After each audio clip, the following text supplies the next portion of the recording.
Podpisniki se strinjajo, da občina nujno potrebuje strokovnejše, preglednejše in bolj demokratično upravljanje.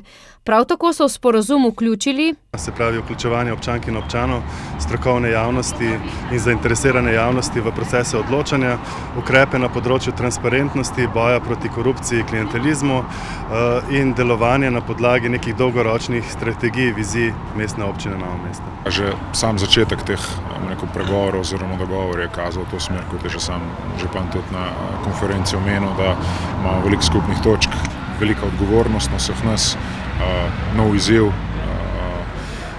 in v bistvu treba je zavihati rokave in začeti delati. Že kadrovanje v sporazumu je zelo definirano, mislim korektno.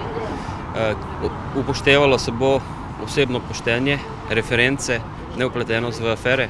Dogovor, ki so ga podpisale tudi svetniške skupine Liberalno-gospodarska stranka, Lista Gregorja Macedonija, Desus, NSI, Slovenija za vedno in samostojni svetnik Jirži Volt, temelji na programskih in projektnih prednostnih nalogah.